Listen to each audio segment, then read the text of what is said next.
नमस्कार दोस्तों, आप देख रहे हैं द हिंद 24 न्यूज। यदि शरीर और मन स्वस्थ नहीं है तो कोई भी कार्य ठीक से नहीं हो पाता है। युग पुरुष स्वामी विवेकानंद के महान वचन, घर में गीता पढ़ने की बजाय मैदान में जाकर फुटबॉल खेले तो शरीर और मन स्वस्थ रहेगा। स्वामी जी ने महसूस किया कि समाज को बेहतर बनाने के लिए पुरुषों के साथ साथ महिलाओं को भी शिक्षा सहित विभिन्न क्षेत्रों में प्रशिक्षित किया जाना चाहिए।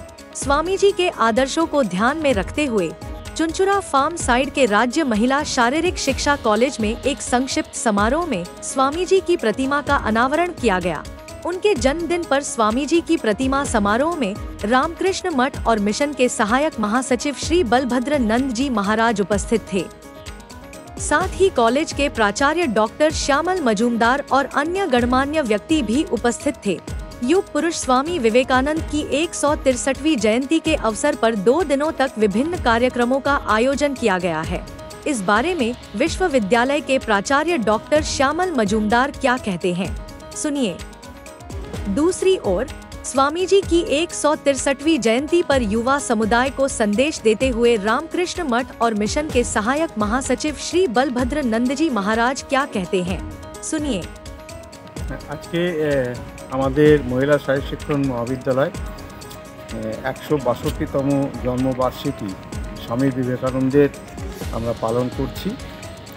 আজকের এই অনুষ্ঠানে সারাদিন ব্যাপী যে প্রোগ্রামগুলো হবে সেটা হচ্ছে খুবই আমাদের গর্বের কথা এবং আনন্দের কথা যে আজকে এই পবিত্র দিনে আমাদের স্বামীজির একটি মূর্তি উন্মোচিত হয়েছে এবং এই মূর্তি উন্মোচন করেছেন বেলুড় মঠ ও রামকৃষ্ণ মিশনের যিনি assistant general secretary Srimat Balabhadra Nanda মহারাজজি।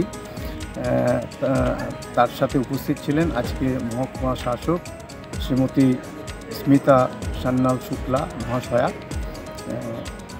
এই আজকের দিনে আমাদের যে অনুষ্ঠানগুলো আছে সেটার একটা ইউনিক দিক হলো যে এই প্রথম মহিলা শারীরিক শিক্ষণ মহাবিদ্যালয় পশ্চিমবঙ্গে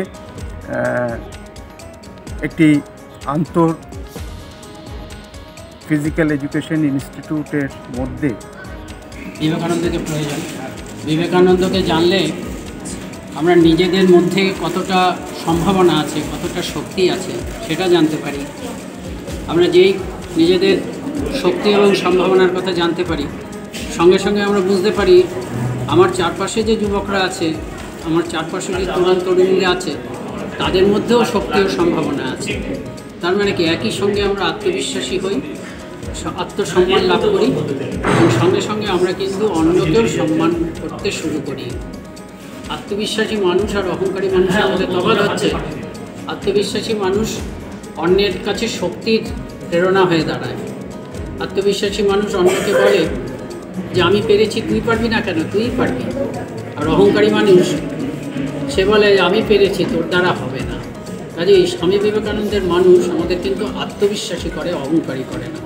স্বামী বিবেকানন্দের মতন মানুষ, তার বাণী, তার জীবন আমাদের মধ্যে আত্মসম্মান জানায়, সঙ্গে সঙ্গে অন্যদেরকেও শ্রদ্ধা করতে শেখায়।